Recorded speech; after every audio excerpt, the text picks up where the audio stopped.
2011 সালের 23শে জুলাই ইরানের দক্ষিণ তেহরানের বনি হাশেম স্ট্রিটে বিকেল 4:30টার দিকে মোটরসাইকেলে এসে দুই বন্দুকধারী এক বিশিষ্ট ব্যক্তিকে তার বাড়িতে ঢোকার মুহূর্তে গুলি করে হত্যা করে। চামড়ার জ্যাকেট থেকে স্বয়ংক্রিয় অস্ত্র বের করে হত্যা শেষে আততায়ী ঘটনাস্থল ত্যাগ করে। নিহত ব্যক্তির নাম দারাউসিউজ রেহাজ নাজাদ, বয়স 35। তিনি পদার্থবিজ্ঞানের একজন প্রফেসর এবং ইরানের গোপন পারমাণবিক কর্মসূচির একজন বিশিষ্ট কর্মকর্তা। ইরানের রেজাই নাজাদি প্রথম ইরানি বিজ্ঞানী নন যিনি এভাবে আততায়ীর হাতে খুন হলেন। সরকারি তকমা লাগিয়ে ইরান শান্তিপূর্ণ উদ্দেশ্যে পরমাণু টেকনোলজির উন্নয়নের ব্রতী ছিল।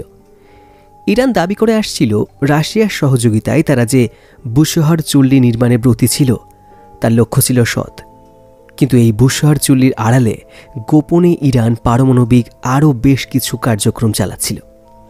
এই চুল্লিতে ইরান শক্তিশালী প্রহরার অধীনে কাজ চালাত এবং সেখানে প্রবেশ অধিকার ছিল এক কথায় কঠিন।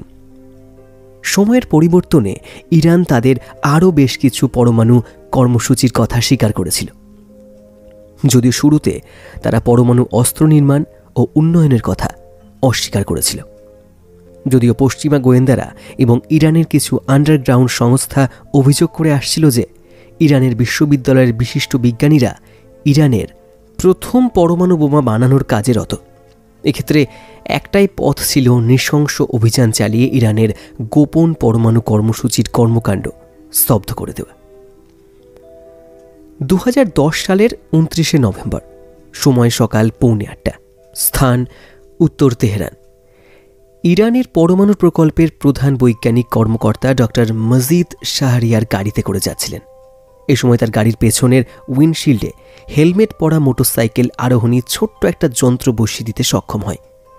মুহূর্তের মধ্যে সে ডিভাইস বিস্ফোরিত হল। 45 বছর বয়সী ডক্টর মজিদ নিহত এবং তার স্ত্রী আহত হন। একই সময় দক্ষিণ তেহরানে আর এক মোটরসাইকেল থেকে ডক্টর ফেরদাউন আব্বাসি দাভানির গাড়িতে একই রকম ডিভাইস প্রতিস্থাপন করা হলে সেটিও বিস্ফোরিত হয় এবং ডক্টর আব্বাসি ও তার স্ত্রী আহত হন। ডক্টর আব্বাসি হলেন আর একজন পরমাণু বিজ্ঞানী। এই ঘটনার সঙ্গে সঙ্গে ইরান সরকার ইসরায়েলের গোয়েন্দা সংস্থা মোসাদকে দায়ী করে।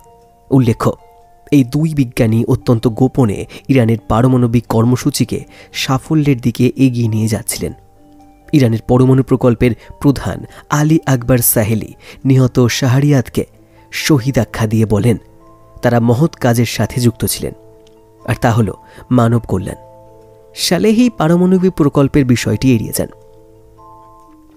ইরানের প্রেসিডেন্ট আহমেদিনাজ নিহত দুই বিজ্ঞানীকে অসম্ভব প্রতিভাধর আখ্যায়িত করে তাদের আত্মার মাগফিরাত কামনা করেন।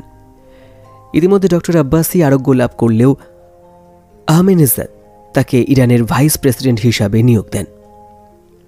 ইরানের বিজ্ঞানীদের যারা হত্যা করেছিল তাদের পরিচয় কখনোই জানা যায়নি। 2010 সালের 12 জানুয়ারি সকাল 7:30 উত্তর তেহরানের শরিয়াতি স্ট্রিটের বাসা থেকে বের হয়ে গাড়ির লক খুলছিলেন প্রফেসর মাহমুদ আলী মোহাম্মদী। তার গন্তব্যস্থল ছিল শরীফ কারিগরি বিশ্ববিদ্যালয়ের ল্যাবরেটরি। যখনই তিনি তার গাড়িতে লক খুলছিলেন তখন এক ভয়ঙ্কর বিস্ফোরণে পুরো এলাকা কেঁপে ওঠে। নিরাপত্তা বাহিনী এসে দেখতে পায় মোহাম্মদীর গাড়ি বিধ্বস্ত এবং প্রফেসর মোহাম্মদীর দেহ ছিন্ন ভিন্ন হয়ে বিভিন্ন স্থানে ছড়িয়ে পড়েছে। পরে জানা গেল প্রফেসর মোহাম্মদীর গাড়ির সাথেই লাগোয়া একটি মোটরসাইকেলে ব্যাপক পরিমাণে বিস্ফোরক রাখা হয়েছিল। ইরানি গণমাধ্যম এবার তারস্বরে বলতে থাকে যে মোসাদ এজেন্টরাই এই হত্যাকাণ্ড ঘটিয়েছে। ইরানের প্রেসিডেন্ট আহমেদিনেজাদ ঘোষণা করেন যে এই বর্বরোচিত হত্যাকাণ্ড ইহুদিবাদী প্রক্রিয়ার কথা মনে করিয়ে দেয়। 55 বছর বয়সী প্রফেসর মোহাম্মদী ছিলেন বিশিষ্ট পদার্থবিজ্ঞানী এবং ইরানের পারমাণবিক প্রকল্পের একজন উপদেষ্টা। ইউরোপীয় মিডিয়া তাকে ইরানের রেভলিউশনারি গার্ডের একজন সদস্য হিসাবে অভিহিত করে। এরা সরকারের প্যারালাল একটি সামরিক সংগঠন, কিন্তু প্রফেসর মোহাম্মদীর জীবন ও মৃত্যুর রহস্যাবৃত ঘটনার মতো পরিচয়ও রহস্যে ঘেরা। মোহাম্মদীর বেশ কয়েকজন বন্ধু বান্ধবের ভাষায় মোহাম্মদী মূলত গবেষণা কর্মে ব্যাপৃত ছিলেন। সামরিক বাহিনীর কোনো প্রকল্পে বা সংস্থার সাথে তিনি জড়িত ছিলেন না। আবার কেউ কেউ এই কথাও বলেছেন ইরান সরকারের ভিন্ন মত অবলম্বীদের সাথে যোগাযোগ ছিল এবং সরকার বিরোধী কর্মকাণ্ডেও তিনি অংশ নিয়েছেন। তবে এই কথা অনস্বীকার্য। প্রফেসর মোহাম্মদী শেষকৃত্যে অংশগ্রহণকারীদের অর্ধেকে ছিলেন রেভলিউশনারি গার্ডের সদস্য। রেভলিউশনারি গার্ডের অফিসাররা তার কফিন বহন করেন। তদন্ত শেষে অবশেষে যা জানা যায় তা হল প্রফেসর মোহাম্মদী ইরানের পারমাণবিক কর্মসূচির সাথে গভীরভাবে যুক্ত ছিলেন। 2007 সালের জানুয়ারিতে ডক্টর আরদাশির হোসেনপুরকে হত্যা করা হয়। এই সময় ব্যাপকভাবে প্রচারিত হয় যে তেজস্ক্রিয় বিষ দিয়ে ইসরায়েলের গোয়েন্দা বাহিনী তাকে হত্যা করেছে। লন্ডনের সানডে মেইল টেক্সাস ভিত্তিক startup agency for intelligence thinking ট্যাঙ্কের বরাত দিয়ে এই খবরটি প্রকাশ করেন। ইরান সরকার এই রিপোর্টটি নিয়ে উপহাস করে। তাদের ভাষ্য, মোসাদের পক্ষে ইরানের অভ্যন্তরে এই ধরনের কর্মকাণ্ড পরিচালনা অসম্ভব এবং কখনোই সম্ভব নয়। ইরানি কর্মকর্তারা বলেন যে প্রফেসর হোসেনপুর তার বাড়িতে এক অগ্নিকাণ্ডের সময় ধোঁয়ায় শ্বাসরুদ্ধ হয়ে মারা গেছেন। ইরান আরও গুরুত্ব দিয়ে জানায় যে প্রফেসর হোসেনপুর কখনোই ইরানের পারমাণবিক প্রকল্পের সঙ্গে যুক্ত ছিলেন না। তিনি একজন বিখ্যাত তড়িৎ চুম্বক সংশ্লিষ্ট বিশেষজ্ঞ। কিন্তু পরবর্তীতে জানা যায় প্রফেসর হুসেনপুর ইস্পাহান সিক্রেট ইনস্টলেশনে কাজ করতেন। সেখানে অপরিশোধিত ইউরেনিয়াম গ্যাসে পরিণত করা হতো। এই গ্যাস ইরানের ভূগর্ভস্থ নান্তাজ কেন্দ্রে পারমাণবিক গবেষণা ও উন্নয়নে ব্যবহৃত হতো। এই কেন্দ্রটি শক্তিশালী ও দেওয়াল দ্বারা সুরক্ষিত ছিল। মৃত্যুর 2 বছর আগে হোসেনপুরকে বিজ্ঞান ও টেকনোলজির ক্ষেত্রে অবদানস্বরূপ ইরানের সর্বোচ্চ খেতাব প্রদান করা হয়েছিল। সামরিক গবেষণায় ব্যাপক সাফল্যের জন্য তাকে এই খেতাব দেওয়া হয়েছিল। ইসরায়েল তথা মোসাদের কথিত সমন্বিতির ক্ষেত্রে ইরানের 2-4 জন বিজ্ঞানীকে খতম করার বিষয়টি কিঞ্চিৎকর ঘটনাই বটে। লন্ডনের ডেইলি টেলিগ্রাফ পত্রিকার মতে দাগানের মোসাদ বাহিনী, হিট টিম, স্যাক্টাস গ্রুপ, ডাবল এজেন্ট নিধন প্রভৃতি ক্ষেত্রে বিশেষ করে ইরানের পারমাণবিক প্রকল্পে ধস নামাতে বছরের পর বছর ধরে সাফল্যের সাথে কাজ করেছে। স্টারফোর্সের বিশ্লেষক বিভাগের পরিচালক রেভা ভাল্লা বলেছেন, আমেরিকার সহযোগিতায় ইসরায়েল ইরানের পারমাণবিক প্রকল্পে মানব সম্পদ ধ্বংস ও নিষ্ক্রিয়করণের পাশাপাশি ইরানের সাপ্লাই চেইন বা সরবরাহ ব্যবস্থাকে ধ্বংসে ব্যাপক অভিযান পরিচালনা করেছে। রেভা ডাল্লা বলেন, 80-র দশকের শুরুতে ইরাকের ক্ষেত্রে ইসরায়েল অনুরূপ ভূমিকা পালন করেছে। তখন মোসাদ ইরাকের 3 জন পরমাণু বিজ্ঞানীকে হত্যা করেছিল। বাগদাদ সন্নিহিত আসরিক পারমাণবিক চুল্লি নির্মাণে ইরাককে তখন পদে পদে বাধার সম্মুখীন হতে হয়েছিল। ইরানের পারমাণবিক প্রকল্প বিলম্বিত করতে মোসাদ পরিকল্পনা ভিত্তিক কর্মসূচি গ্রহণ করেছিল। এক্ষেত্রে দাগানের মোসাদ বাহিনী নৃশংস পন্থা বেছে নিয়েছিল। দাগানের মোসাদ বাহিনী চেয়েছিল ইরান যাতে কোনোভাবেই একটি পারমাণবিক বোমা বানাতে সমর্থ না হয়। জন্মের পর থেকেই ইসরায়েল তার অস্তিত্ব নিয়ে সন্দিহান। ইরানের প্রেসিডেন্ট আহমেদিনাজ এই বলে সতর্ক করেছিলেন ইসরায়েলের বিলুপ্তি তিনি ঘটাবেন। বিজ্ঞানীদের হত্যা করে মোসাদ কিছুটা বিজয়ের বেশে বটে, কিন্তু মোসাদের প্রায়শ্চিত্ত করার মতো উদাহরণও বিদ্যমান। ইরানের গোপন পারমাণবিক প্রকল্প এবং এর অবকাঠামো ও পাওনাদের বিস্তারিত উদ্ঘাটনে মোসাদের ব্যর্থতার প্রতি দৃষ্টি নিবদ্ধ রাখা যেতে পারে। সত্যি বলতে কি, কয়েক বছরের ব্যবধানে ইরান পারমাণবিক প্রকল্পে যে অনেক শ্রীবৃদ্ধি ঘটিয়েছে, ইসরায়েল বা মোসাদ তার হদিশ সামান্যই অবহিত। পারমাণবিক প্রকল্পে ইরান প্রচুর অর্থ বরাদ্দ করে যাচ্ছে, ব্যাপক সংখ্যক বিজ্ঞানীকে নিয়োগ দিয়েছে। শুধু তাই নয়, ইরান গোপন পারমাণবিক বেস প্রতিষ্ঠা করেছে, সফিস্টিকেটেড পরমাণু পরীক্ষা চালাচ্ছে, অথচ ইসরায়েল বিস্তারিত বা গভীরের কিছু জানে না। আরও বিস্ময়কর ব্যাপার হলো, পারমাণবিক প্রকল্প নিয়ে ইরানের ছলা কলা কৌশলাদি পশ্চিমা গোয়েন্দাদেরও বোকা বানিয়ে চলেছে। মোসাদ তো অবশ্যই তার অন্তর্ভুক্ত। ইরানের রেজা শাহ পাহলেভি 1970 সালে শান্তিপূর্ণ ও সামরিক প্রয়োজনে 2টি পারমাণবিক চুল্লি স্থাপন করেছিলেন। কিন্তু রেজা শাহের পারমাণবিক প্রকল্প ইসরায়েলকে বিন্দুমাত্র দুশ্চিন্তায় ফেলেনি, কেননা ইরান ছিল তখন ইসরায়েলের ঘনিষ্ঠ মিত্র। 1977 সালে ইসরায়েলের প্রতিরক্ষা মন্ত্রী জেনারেল আইজার ওয়েজম্যান তেল আবিবে ইরানের জেনারেল হাসান তৌনিকেকের সম্মানে একটা পার্টিরও আয়োজন করেছিলেন। জেনারেল হাসান ইরানের সামরিক বাহিনী আধুনিকীকরণে দায়িত্বপ্রাপ্ত ছিলেন। ইরান ও ইসরায়েল মিত্রদেশ। ইসরায়েল ইরানকে তখন অত্যাধুনিক অস্ত্রশস্ত্র সরবরাহ করত। দুই দেশের মিত্রতার কারণে ওই সময় তাদের মধ্যে যে অতি গোপনীয় বৈঠকটি হয় তার বিবরণ পাওয়া গেছে। ইসরায়েলের ওয়েজম্যান তখন ইরানকে বিশেষ ধরনের শক্তিশালী ক্ষেপণাস্ত্র সরবরাহের অফার করেছিলেন। প্রতিরক্ষা মন্ত্রণালয়ের পরিচালক ডক্টর জুমম্যান তখন বলেছিলেন, তারা যে ক্ষেপণাস্ত্র ইরানকে রপ্তানি করার অফার দিয়েছেন তাতে পারমাণবিক ওয়ারহেড সংযোজন সম্ভব। একথা শুনে ইরানি মন্ত্রী ফানিয়ান খুব চমৎকৃত ও উৎসাহিত হয়েছিলেন। কিন্তু দুর্ভাগ্য হলো এই যে এসব অস্ত্র সরবরাহের আগেই ইরানে বিপ্লব সংগঠিত হয়ে যায়। ইরানের নতুন রেভলিউশনারি সরকার রেজা শাহের সমর্থকদের প্রায় নিশ্চিহ্ন করে ফেলে। নতুন সরকারের নীতি হয়ে দাঁড়ালো ইসরায়েলের সর্বাত্মক বিরোধিতা। ভগ্নস্বাস্থ্যের অধিকারী রেজা শাহ দেশ থেকে পালিয়ে যেতে সক্ষম হন এবং তার স্থলে রাষ্ট্র বা সরকারের প্রধান হন আয়াতুল্লাহ খোমেনি। দেশের শাসনভার বর্তায় খোমেনির সমর্থক মোল্লাদের উপর। রাষ্ট্র ক্ষমতায় এসেই পারমাণবিক প্রকল্প ইসলাম বিরোধী আখ্যা দিয়ে খোমেনি সবগুলো পারমাণবিক প্রকল্প বন্ধ করে দেন। যে ভবনে পারমাণবিক চুল্লি ছিল তা বন্ধ এবং যাবতীয় যন্ত্রপাতি নষ্ট করে ফেলা হয়। কিন্তু 1980 সালে ইরান রক্তক্ষয়ী যুদ্ধে জড়িয়ে পড়ে। সাদ্দাম হোসেন ইরানের বিরুদ্ধে বিষাক্ত গ্যাস ব্যবহার করেন। যুদ্ধে ইরানের জাতশত্রু ইরাকের পক্ষে অপ্রচলিত অস্ত্রশস্ত্রের ব্যবহার খোমেনিকে মারাত্মক ক্ষুব্ধ করে তোলে। আয়াতুল্লাহ খোমেনি অবশেষে অস্ত্রশস্ত্রের ব্যাপারে নতুন করে ভাবতে শুরু করেন। এমনকি খোমেনির মৃত্যুর আগেই তার উত্তরসূরি আলী খোমেনি তার সামরিক বাহিনীকে নতুন অস্ত্রশস্ত্র নির্মাণ ও সংগ্রহের নির্দেশ দেন। তিনি রাসায়নিক ও পারমাণবিক অস্ত্র তৈরি ও সংগ্রহের ওপর গুরুত্ব দেন। আর এসব অস্ত্র বানানোর উদ্দেশ্য ছিল ইরাক যেসব বিধ্বংসী অস্ত্র দিয়ে ইরানিদের হত্যা করেছে তার পাল্টা জবাব দিতে সর্বাত্মক প্রস্তুতি গ্রহণ। ইরানের এই বিপ্লবীরাই একসময় পারমাণবিক অস্ত্র ইসলাম বিরোধী বলে ফতোয়া দিয়েছিল, কিন্তু পারমাণবিক অস্ত্র প্রকল্প হাতে নিয়ে তারা তাদের ফতোয়াগুলো উল্টে দিলেন। ইরানের পারমাণবিক প্রকল্পে অর্থায়ন ও মনোযোগ প্রদর্শনের বিষয়টি 80-র দশকের মাঝামাঝি সময় থেকেই খণ্ডিতভাবে প্রকাশ হতে শুরু করেছিল। 1989 সালে সোভিয়েত ইউনিয়ন ভেঙে যায়। এই সময় ইউরোপে কান পাতলে সাবেক সোভিয়েত ইউনিয়ন থেকে ইরানের পারমাণবিক অস্ত্রশস্ত্র সংগ্রহের ব্যাপারটি শোনা যেত। বেকার সাবেক সোভিয়েত সেনাদের কাছ থেকে পারমাণবিক বোমা ওয়ারহেড ইরানিরা কিনেছে বলে বেশ গুজব ছিল। আর অর্থলোলুপ সাবেক সোভিয়েত বিজ্ঞানীরা ইরানে নানা অস্ত্রশস্ত্র টাকার বিনিময়ে বিক্রি করেছে বলে ব্যাপক প্রচারণা ছিল।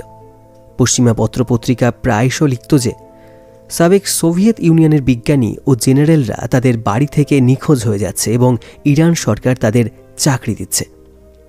রিপোর্টার তার উর্বর মস্তিষ্কপ্রসূত প্রতিবেদনে এও লিখত যে ইউরোপ থেকে তালাবন্ধ ট্রাকের পর ট্রাক মধ্যপ্রাচ্যে চলে যাচ্ছে।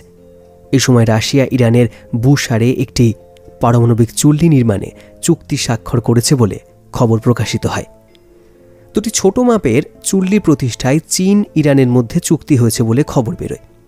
দুটি খবরই আমেরিকা ও ইসরায়েলের ঘুমকে হারাম করে দেয়। তারা ইউরোপে গোয়েন্দা পাঠায় এবং নির্দেশ দেয় সত্যি সত্যি ইরান রুশদের পারমাণবিক বোমা কিনেছে কিনা এবং তাদের বিজ্ঞানীদের এই কাজে নিয়োগ করেছে কিনা। কিন্তু গোয়েন্দারা যা উদ্ঘাটনে ব্যর্থ হলেও রাশিয়া ও চীনের ওপর ব্যাপক চাপ প্রয়োগ করে আমেরিকা, যাতে তারা ইরানের সাথে চুক্তি বাতিল করে।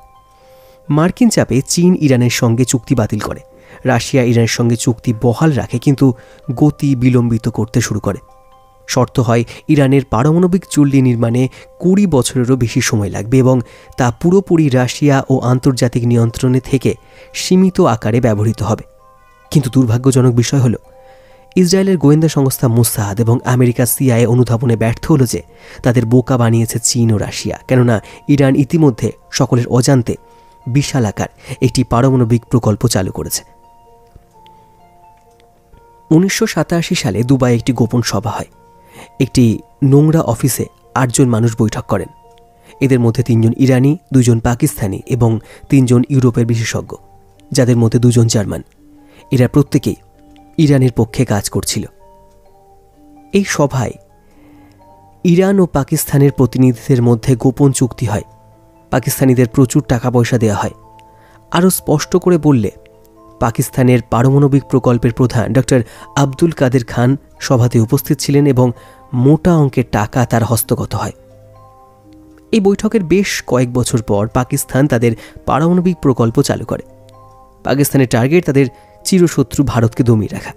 ডক্টর কাদের একটি পারমাণবিক বোমা বানাতে সহজে বিদারণ সম্ভব এমন সামগ্রী পাগলের মতো খুঁজছিলেন। তিনি প্লুটোনিয়াম ব্যবহার করতে চাইছিলেন না, তার কাছে কাঙ্ক্ষিত ছিল উচ্চমাত্রায় ইউরেনিয়াম। পাকিস্তানের পরমাণু বোমার জনক ডক্টর আব্দুল কাদের খান পরমাণু বোমার ব্লুপ্রিন্ট ইউরোপীয় কোম্পানি ইউরেনেকা থেকে চুরি করেছিলেন।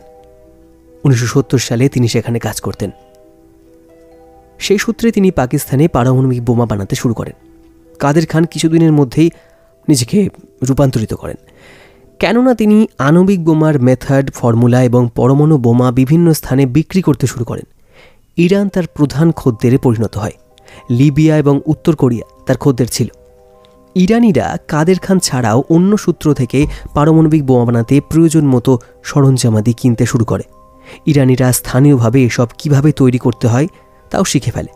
বিশাল পরিমাণ ইউরেনিয়াম, সেন্ট্রিফিউজ, বৈদ্যুতিক সামগ্রী এবং যন্ত্রাংশ নানা পথে ইরানে আসতে শুরু হয়। অপরিশুদ্ধ ইউরেনিয়াম কার্যকর করতে বিশাল আকার অবকাঠামো নির্মাণ করে ইরান। ইরানি বিজ্ঞানীরা পাকিস্তান এবং পাকিস্তানি বিশেষজ্ঞরা ইরানে গোপনে ব্যাপক হারে যাতায়াত শুরু করে। ধূর্ত ইরানিরা সব ডিম এক ঝাঁকায় রাখায় ব্যাপারে সতর্ক ছিল। দেশের বিভিন্ন স্থানে সামরিক ঘাঁটি ছাড়াও ছদ্মবেশী ল্যাবরেটরি কিংবা প্রত্যন্ত অঞ্চলে তারা পারমাণবিক কর্মসূচি চালাতে অবকাঠামো গড়ে তোলে। কয়েকটি স্থাপনা তারা ভূগর্ভে স্থাপন করে। একটি পারমাণবিক প্ল্যান্ট ছিল ইস্ফাহানে, আর একটি আরাকে। নান্তাজে সেন্ট্রিফিউজ সুবিধা সম্মিলিত স্থাপনা গড়ে তোলা হয়। পবিত্র শহর কোমে আরেকটি প্ল্যান্ট গড়ে তোলা হয়। জানাজানি হলে ইরানিরা প্ল্যান্টগুলো অন্যত্র সরিয়ে নেওয়ার ব্যাপারেও সিদ্ধান্ত নিয়ে রেখেছিল। ধরা পড়া এড়াতে প্রয়োজনে মাটির স্তর চেঁচে ফেলতেও তারা ভেবে রেখেছিল। ইরানিরা আন্তর্জাতিক আণবিক এনার্জি এজেন্সিকে দক্ষতার সাথে ধোঁকা দিতে সক্ষম হয়েছিল। এমনকি এই সংস্থার চেয়ারম্যান মিশরের ডক্টর মো আল বারাদিকে তারা মিথ্যা তথ্য দিয়েছিল। ফলে ইরান নির্বিঘ্নেই পারমাণবিক কর্মসূচি চালিয়ে যেতে সমর্থ হয়েছিল। 1998 সালের 1 জুন যুক্তরাষ্ট্র প্রথমবারের মতো পারমাণবিক ক্ষেত্রে ইরানি আয়োজনের প্রকৃত ব্যাপ্তি ও বিশালতা অনুধাবনে সক্ষম হয়। নিউ ইয়র্কে পাকিস্তানের পক্ষত্যাগী এক বিজ্ঞানী এফবিআই অফিসে উপস্থিত হয়ে তাদেরকে বিস্তারিত অবহিত করেন। একই সাথে তিনি যুক্তরাষ্ট্রে রাজনৈতিক আশ্রয় চান। ভদ্রলোক নিজেকে ডক্টর ইফতেখার খান চৌধুরী বলে পরিচয় দেন। ইরানের পারমাণবিক প্রকল্পে পাকিস্তান কিভাবে সাহায্য সহযোগিতা করেছে তার পুঙ্খানুপুঙ্খ বিবরণ দেন বিজ্ঞানী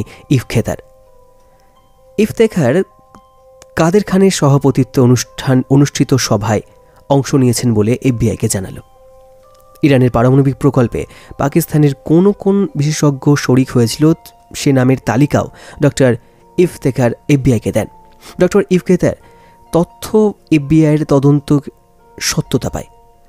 এফবিআই ডক্টর ইফতেখারকে আমেরিকায় থাকার ব্যবস্থা করে দেয় রাজনৈতিক অভিবাসী হিসাবে। এফবিআই ডক্টর ইফতেখারের তথ্যাদি অবহেলা ভরে ফেলে রাখে। এই ব্যাপারে কোনো উদ্যোগ যেমন নেয়নি, তেমনি ইসরায়েলকেও সতর্ক করেনি। এভাবে 4 বছর কেটে যায়। কিন্তু এক সময় ইরানের পারমাণবিক কর্মসূচি প্রকাশ হয়ে পড়ে। 2002 সালের অগস্টে ইরানের বিরুদ্ধবাদী আন্ডারগ্রাউন্ড দল মুজাহিদিন আল খাল আরাক ও নান্তাজে ইরানের 2টি পারমাণবিক অবকাঠামোর কথা বিশ্ববাসীর কাছে ফাঁস করে দেয়। পরবর্তী সময়ে এমিকে ইরানের পারমাণবিক প্রকল্প নিয়ে আরও তথ্য প্রকাশ করতে শুরু করে। সিআই তখনও এসব খবর নিয়ে সন্দেহ প্রকাশ করতে থাকে। সিআই ধারণা হয় ইসরায়েল ও রাশিয়া বিপজ্জনক অভিযান পরিচালনায় আমেরিকাকে যুক্ত করতে চাইছে। সিআইয়ের আরও ধারণা করছিল যেহেতু মোসাদ এবং ব্রিটিশ M16 নানাভাবে সহযোগিতার মাধ্যমে বাঁচিয়ে রেখেছে, অতএব তাদের এই দেয়া তথ্য নির্ভুল ও বিশ্বস্ত। ইসরায়েল সূত্রমতে প্রকৃত সত্য হল মোসাদের একজন অফিসার ইরানের বিশাল আকার চুল্লির সন্ধান পায় নান্তেজে, একটি মরুভূমির গভীরে অবস্থিত। একই বছর অর্থাৎ 2002 সালে ইরানের আন্ডারগ্রাউন্ডে এক নেতা সিআইকে একটি ল্যাপটপ দেয়। এতে ঠাসা ছিল ইরানের পারমাণবিক নানা তথ্য। আন্ডারগ্রাউন্ডের ওই নেতা অবশ্য কীভাবে এই ল্যাপটপ তার হস্তগত হলো তা উল্লেখ করেননি। সিআই পরীক্ষা করে দেখল একটি তথ্য স্ক্যান করে সম্প্রতি ল্যাপটপে ঢোকানো হয়েছে। সিআইএ কিছু তথ্য অগোছল ও অসম্পূর্ণভাবে উপস্থাপনের জন্য মোসাদকে দায়ী করল, যদিও সিআইএ জানত যে এসব তথ্যাদি মোসাদ তাদের নিজস্ব সূত্র থেকে পেয়েছে। পরবর্তীতে আন্ডারগ্রাউন্ড সংগঠন এমকে তা সরবরাহ করে। উদ্দেশ্য হল পশ্চিমা দুনিয়া যাতে ইরানের পারমাণবিক কর্মকাণ্ড সম্পর্কে অবহিত হতে পারে। ইতিমধ্যে আমেরিকা ও ব্রিটেনের ডেস্কে ইরানের উল্লেখিত প্রকল্পের ব্যাপারে নানা তথ্য এসে জমা হচ্ছিল। এসব দেখে তাদের চোখ ছানাপড়া হয়ে ওঠে। ডক্টর কাদের খানের পারমাণবিক অস্ত্রের ব্যবসা নিয়েও বিশ্বব্যাপী নানা গাল গল্প গুজব ছড়িয়ে পড়তে শুরু করে। অবশেষে ক্রন্দনরত ডক্টর খান পাকিস্তানি টিভির পর্দায় আবির্ভূত হন।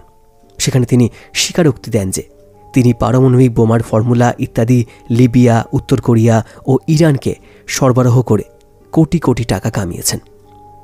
এক পর্যায়ে ইসরায়েল ইরানের পারমাণবিক তথ্যাদি সরবরাহের ক্ষেত্রে বিশ্বস্ত সূত্র হিসেবে আবির্ভূত হয়।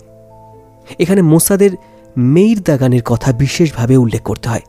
দাগান মার্কিন গোয়েন্দাদের নিত্য নতুন তথ্য দিতে শুরু করে। এর মধ্যে ছিল কোম নগরীতে ইরান কিভাবে পারমাণবিক প্রকল্প গড়ে তুলেছে সে তথ্য। ইসরায়েলি গোয়েন্দারা বেশ কয়েকজন রেভলিউশনারি গার্ড ও পারমাণবিক প্রকল্পে নিয়োজিত কর্মকর্তাকে স্বপক্ষে ত্যাগ করতে সমর্থ হয়েছিল বলেও ব্যাপকভাবে বিশ্বাস করা হয়। মোসাদ সংশ্লিষ্ট দেশের গোয়েন্দা ও সরকারকে ইরানের ব্যাপারে তথ্যাদি দিয়ে অবহিত করে। ওইসব দেশকে মোসাদ সতর্ক করে যে পারমাণবিক সামগ্রী ইত্যাদি যেন তাদের বন্দর থেকে ইরান অভিমুখে না আসতে পারে। ওইসব জাহাজকে যেন জব্দ করা হয়। প্রকৃতপক্ষে উল্লিখিত গোয়েন্দা তথ্য ইসরায়েলের পক্ষে যথেষ্ট ছিল না। এদিকে মৌলবাদী ও ধর্মান্ধ ইরান প্রকাশ্যে তাদের বিরুদ্ধের কয়েকটি দেশকে ধ্বংসের ঘোষণা দিল। এক্ষেত্রে ইরানের পিছু নেওয়া ছাড়া ইসরায়েলের আর কোনো উপায় ছিল না। ইসরায়েলও ইরানের পারমাণবিক কর্মসূচি ঠেকাতে চোরাগোপ্তা যুদ্ধ ঘোষণা করল ইরানের বিরুদ্ধে। 16 বছর ধরে চলা তার পূর্বসূরির অসাবধানতা ও ঔদাসীন্য মোসাদের বস দাগানের জন্য খুবই বিড়ম্বনা ও কষ্টের ছিল। ইরানের বিরুদ্ধে ঘুরে দাঁড়ানোর সিদ্ধান্ত নিলেন মোসাদের দাগান। 2006 সালে মধ্য ইরানে একটি প্লেন বিধ্বস্ত হয়। সকল যাত্রী নিহত হন। এদের মধ্যে রেভলিউশনারি গার্ডের সিনিয়র সদস্যরা ছিলেন। আহমেদ কাজামি নামের ওই সংগঠনের একজন কমান্ডারও নিহত হন। ইরান বলে খারাপ আবহাওয়ার কবলে পড়ে বিমানটি বিধ্বস্ত হয়েছে, কিন্তু স্টার্টকার গ্রুপ আভাস দেয় পশ্চিমা গোয়েন্দারা ওই বিমান ধ্বংসের পেছনে। ঠিক 1 মাস আগে ইরানের একটি সামরিক পরিবহন বিমান তেহরানের একটি বাড়ির ওপর ধসে পড়ে। যাত্রী ছিল 99, সকলে নিহত হন। এদের মধ্যে অধিকাংশই ছিলেন সরকার অনুগত রেভলিউশনারি গার্ডের অফিসার এবং সরকারপন্থী সাংবাদিক। 2006 সালের নভেম্বরে আরেকটি বিমান, সামরিক বিমান, তেহরানের ওড়ার সময় বিধ্বস্ত হয়। এতে রেভলিউশনারি গার্ডের 36 সদস্য নিহত হয়। ইরানের প্রতিরক্ষা মন্ত্রী এই ঘটনার জন্য আমেরিকা, ব্রিটিশ ও ইসরায়েলি গোয়েন্দা সংস্থাকে দায়ী করেন। ইতিমধ্যে ইসরায়েলের গোয়েন্দা সংস্থা মোসাদের কর্মকর্তা দাগান ইরানের ক্ষেত্রে তার দেশের কর্মকৌশল নির্ধারণে প্রধানতম ব্যক্তিতে পরিণত হন। তিনি উপলব্ধি করেন যে ইরানকে দমাতে সর্বাত্মক যুদ্ধই অনিবার্য। তবে তিনি সেই রণকৌশল শেষ ওষুধ হিসাবে ব্যবহারের পক্ষপাতী ছিলেন। নাশকতা শুরু হয় 2005 সালের ফেব্রুয়ারি থেকে। আন্তর্জাতিক মিডিয়া ডাইলাম পারমাণবিক কেন্দ্রে একটি বিস্ফোরণের খবর দেয়। ক্ষেপণাস্ত্রের আঘাতে এই বিপর্যয় বলে ধরা হয়। একটা অচিহ্নিত বিমান থেকে এই মিসাইল ছোড়া হয়েছে বলে দাবি করা হয়। একই মাসে বুশারে আরেকটি বিস্ফোরণের ঘটনা ঘটে। রাশিয়া নির্মিত একটি পারমাণবিক চুল্লিতে এখান থেকে গ্যাস সরবরাহ করা হতো। পারমাণবিক পরীক্ষা কেন্দ্র পারচিনে আরেকটি বিস্ফোরণের ঘটনা ঘটে। এই কেন্দ্রটি ইরানিদের কাছে খুবই গুরুত্বপূর্ণ। ইরানের সরকার বিরোধী আন্ডারগ্রাউন্ড নেতারা দাবি করেন বিস্ফোরণে এই গোপন ল্যাবরেটরির মারাত্মক ক্ষতি সাধিত হয়েছে। 2006 সালের এপ্রিলে ইরানের কেন্দ্রীয় পরমাণু কেন্দ্র উৎসবমুখর ছিল একটি অনুষ্ঠানকে কেন্দ্র করে। বিপুল সংখ্যক বিজ্ঞানী, টেকনিশিয়ান এবং ইরানের পারমাণবিক কেন্দ্রসমূহের প্রধানরা ভূগর্ভস্থ ওই কেন্দ্রে উপস্থিত ছিলেন। এই কেন্দ্রে হাজার হাজার সেন্ট্রিফিউজ 24 ঘণ্টা ধরে মন্থন করা হতো। উৎসবমুখর এই অনুষ্ঠানে ইরানের পারমাণবিক ক্ষেত্রে আরেকটি সাফল্যের ঘোষণা দিতে যাচ্ছিল। নতুন আরেকটি পারমাণবিক কাস্টেড উদ্বোধনী লগ্নে সকলেই অধীর আগ্রহে অপেক্ষা করছিল। প্রধান প্রকৌশলী কাস্কেড উদ্বোধনের বোতাম টিপলেন, কিন্তু ভয়াবহ এক বিস্ফোরণ সংঘটিত হল। কেঁপে উঠল বিশালাকার চেম্বার। পাইপগুলো কানে তালা লাগানো আওয়াজ তুলে খণ্ড বিখণ্ড হতে লাগল। উপসংহার হল পুরো কেন্দ্রই ধ্বংস হয়ে গেল। ইরানের পারমাণবিক প্রকল্পের প্রধান অজানা শত্রুদের কারসাজি উল্লেখ করে এক ভয়াবহ ঘটনার জন্য দায়ী ব্যক্তিদের সাজার আওতায় আনার দাবি জানান। তিনি বলেন, এই অজানা লোকগুলোই ত্রুটিপূর্ণ যন্ত্রপাতির ব্যবহার করেছিল কোনো জায়গায়। সিবিএস টিভি সেন্ট্রিফিউজ বিস্ফোরণের কারণ হিসেবে জানায় যে উদ্বোধনের পূর্বে ক্ষুদ্র মাত্রায় একটি বিস্ফোরণে একটা ভয়াবহ ঘটনা ঘটে। সিবিএস আরও জানায়, নানতাজ বিস্ফোরণের নৈপথ্যে ছিল ইসরায়েলি গোয়েন্দা বাহিনী। ইসরায়েলেরা এক্ষেত্রে মার্কিন গোয়েন্দাদের সহযোগিতা দিয়েছিল। 2007 সালে জানুয়ারিতে আবার ইরানি সেন্ট্রিফিউজ সফিস্টিকেটেড অন্তর্ঘাতের সম্মুখীন হয়। পশ্চিমা গোয়েন্দারা ইস্টার্ন ইউরোপিয়ান কোম্পানি খোলে। এসব কোম্পানির মালামাল কিনতে শুরু করে ইরানিরা। ইরানের সেন্ট্রিফিউজে যেসব যন্ত্রপাতি ব্যবহার করা হয়, যা রক্তনালীর মতো কাজ করে, তা এই মার্কেট থেকে কেনা। কেননা ইরানের ওপর জাতিসংঘের অবরোধ চলার কারণে খোলা বাজার থেকে তা সংগ্রহ করা তাদের পক্ষে সম্ভব ছিল না। ফলে ইরানকে মালামাল ক্রয় বোগাস এবং ভুয়ো ইস্টার্ন ইউরোপীয় কোম্পানি শরণাপন্ন হতে হয়। এসব কোম্পানি রুশ ও ইরানি এক্সাইলাররা পরিচালনা করত, আর এরা গোপনে পশ্চিমা গোয়েন্দাদের হয়ে কাজ করত। এসব যন্ত্রপাতি প্রস্থাপনের পর ইরানিরা বুঝতে পারে তারা ধোঁকায় পড়েছে, কেননা ওইসব যন্ত্রপাতি ত্রুটিপূর্ণ এবং ব্যবহারযোগ্য। 2007 সালের মে মাসে প্রেসিডেন্ট জর্জ ডব্লিউ বুশ এক গোপন নির্দেশে সই করেন। এই নির্দেশে তিনি সিআইএকে যে কোনো মূল্যে ইরানের পারমাণবিক কর্মসূচি বিলম্বিত কিংবা বিঘ্ন সৃষ্টির কথা বলেন। এই সিদ্ধান্তের পর পশ্চিমা গোয়েন্দারা ইরান যাতে যন্ত্রপাতি ও কাঁচামাল না পায় সেই লক্ষ্যে উদ্যোগ নেয়। অগাস্টে মোসাদের দাগান আমেরিকার স্বরাষ্ট্র প্রতিমন্ত্রী নিকোলাস বার্নসের সাথে সাক্ষাৎ করে ইরানের ব্যাপারে তার কর্মকৌশল তুলে ধরেন। স্যাবোটাজ, বিস্ফোরণ, অন্তর্ঘাত গত 7 বছর ধরে ইরানকে মোকাবিলা করতে হয়েছে। বুশার চুল্লির কুলিং সিস্টেম ঠিকমতো কাজ না করায় বিষয়টি ছিল রহস্যাবৃত, যে কারণে প্রকল্পটি শেষ করতে 2 বছর দেরি হচ্ছিল। 2008 সালের মে মাসে আরাক কেন্দ্রটি মারাত্মকভাবে ক্ষতিগ্রস্ত হয়। উচ্চমাত্রার নিরাপত্তা প্রাপ্ত ইস্কাহান পারমাণবিক কেন্দ্রটিও ভয়ঙ্করভাবে বিধ্বস্ত ও ক্ষতিগ্রস্ত হয়। 2008 ও 2010 সালে নিউ ইয়র্ক টাইমস এক প্রতিবেদনে উল্লেখ করে যে টিনারস নামের একটি কোম্পানি ইরান ও লিবিয়ায় পারমাণবিক কেন্দ্র ধ্বংসে জড়িত। কোম্পানিটি সুইজারল্যান্ডের। এই পরিবারের সকলেই প্রকৌশলী। তারা অন্তর্ঘাতমূলক কাজে সিআইএকে সহযোগিতা করেছে এবং সিআইএ এই কাজে তাদেরকে $10 মিলিয়ন দিয়েছে। সুইস সরকার এই পরিবারের প্রতি যাতে কোনো মোকদ্দমা না করে সেজন্য সিআইএ নৈপথ্য থেকে কাজ করেছে, কেননা পারমাণবিক স্থাপনার জন্য অবৈধ পথে যন্ত্রপাতি সরবরাহের দায়ে ওই কোম্পানির বিরুদ্ধে কঠিন আইনানুগ ব্যবস্থা নেওয়া যেত। ওই প্রকৌশলী পরিবারের পিতা ফ্রেডরিক টিনার এবং তার 2 ছেলে উডস এবং মার্কো ইরানের নানতাজ পারমাণবিক প্রকল্পের জন্য ত্রুটিপূর্ণ বিদ্যুৎ সরবরাহ সরঞ্জাম সরবরাহ করেছিল। এর ফলেই 50টি সেন্ট্রিফিউজ ধ্বংস হয়েছিল। টিনার পরিবারের প্রেসার পাম্প কিনেছিল জার্মানির ফেইফার ভ্যাকুয়াম কোম্পানি থেকে। সর্বশেষ বিক্রি করা হয় ইরানে। টাইম ম্যাগাজিন দৃঢ়তার সাথে উল্লেখ করে যে আর্কটিক সাগরের একটি জাহাজ ছিনতাইয়ে ইসরায়েলি গোয়েন্দা সংস্থা মোসাদি জড়িত।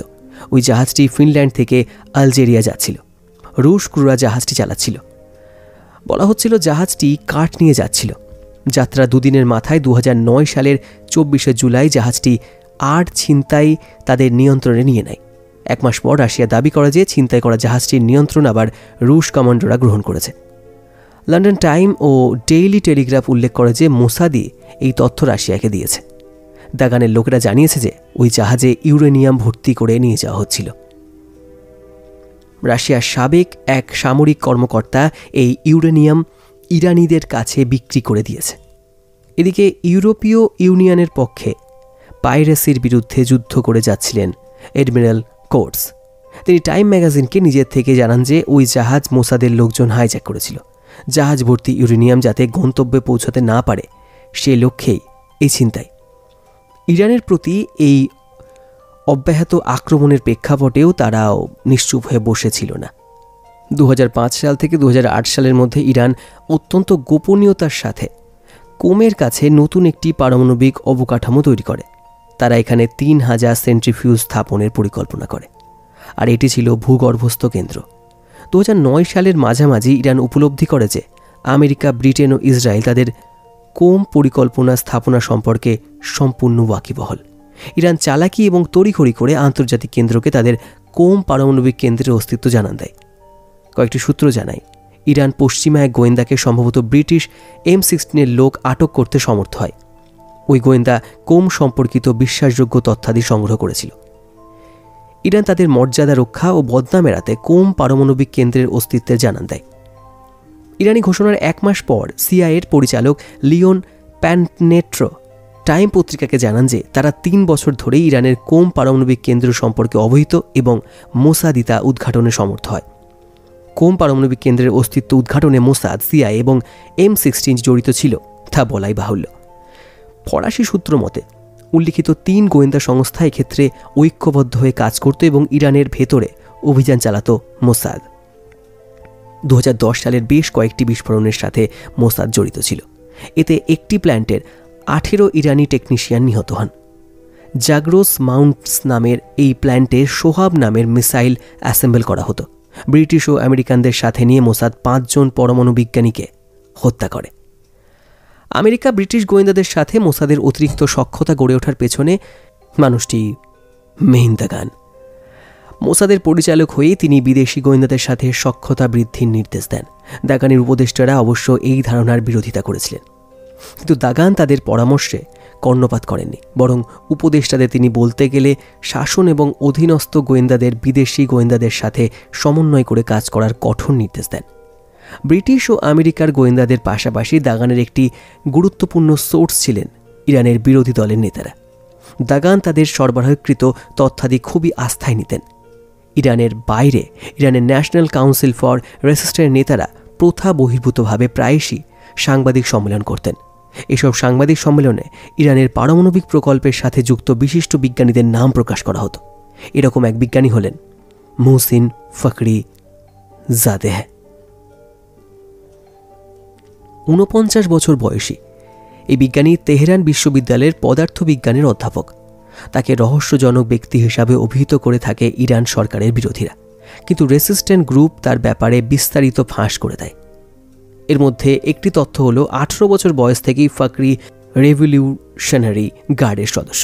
তার ঠিকানা, পাসপোর্ট নম্বর, বাড়ির যাবতীয় ফোন নম্বর ফাঁস করা হয়। ফখরি যথার্থই একজন নামী বিজ্ঞানী। শেহাব ক্ষেপণাস্ত্রের ওয়ারহেডে পারমাণবিক বোমা প্রতিস্থাপন, বোমার ক্ষুদ্রতম সংস্করণ উদ্ভাবনে তার টিম খুবই দক্ষ। উল্লেখিত কারণে ফখরিকে যুক্তরাষ্ট্র ও ইউরোপীয় ইউনিয়ন ভিসা দিতে অপারগ জানায়। বিদেশে তার ব্যাংক অ্যাকাউন্ট ক্লোজ করা হয়। ইরান সরকার বিরোধীরা ফখরির সঙ্গে বিজ্ঞানীদের নামধাম যেমন প্রকাশ করে, তেমনি তার গোপন ল্যাবরেটরির অবস্থানও প্রকাশ করে। এর ফলে আর বুঝতে বাকি থাকে না মৃত্যুদণ্ডের তালিকায় ফখরির অবস্থান কী। আর এর একটা বিকল্প আছে, তাহলে ফখরি যদি নিজ দেশ ও দল ছেড়ে পশ্চিমের কোনো দেশে আশ্রয় নেয়। জেনারেল আলী রেজা আসগারি ইরানের সাবেক প্রতিরক্ষামন্ত্রী। 2007 সালের ফেব্রুয়ারিতে ইস্তানবুল সফরকালে তিনি গুম হয়ে যান। ইরানের পারমাণবিক প্রকল্পের সাথে তিনি গভীরভাবে সংশ্লিষ্ট ছিলেন। ইরানি গোয়েন্দারা পৃথিবীর এমন কোনো স্থান নেই যেখানে তারা খোঁজেনি, কিন্তু তাকে পাওয়া যায়নি।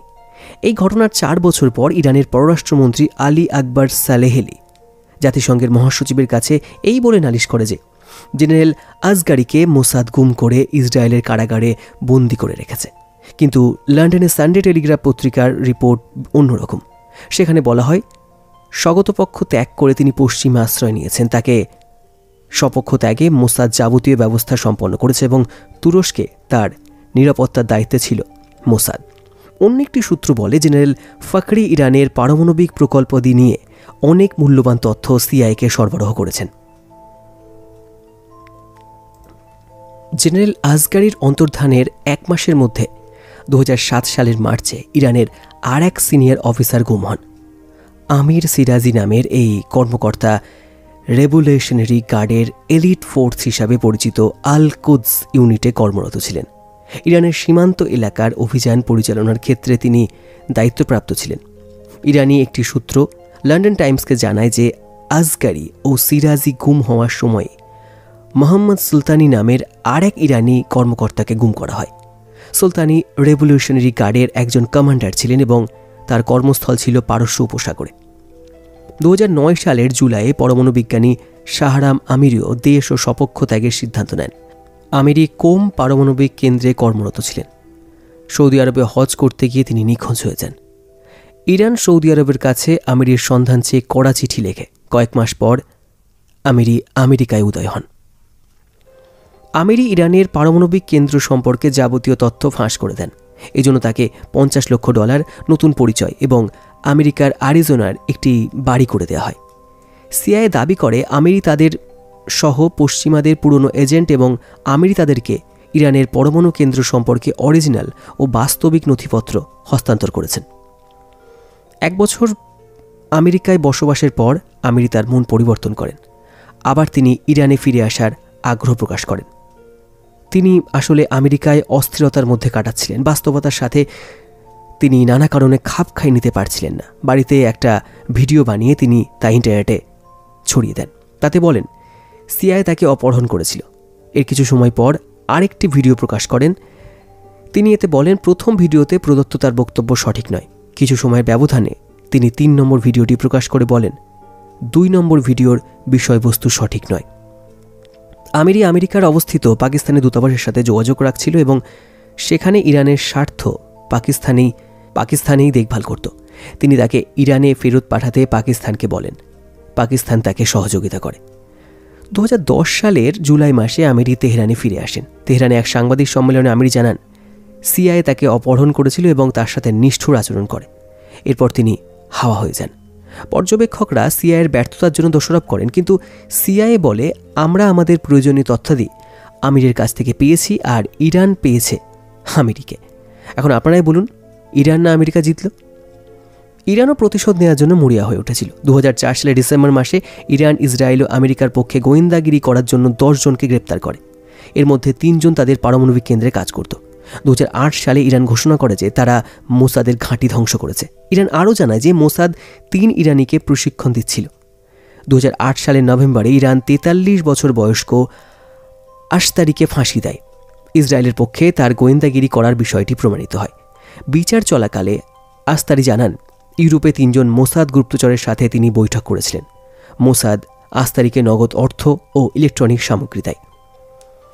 2010 সালের 28 ডিসেম্বর তেহরানের এডিন কারাগারে সরকার আরেকজন গোয়েন্দাকে ফাঁসি দেয়।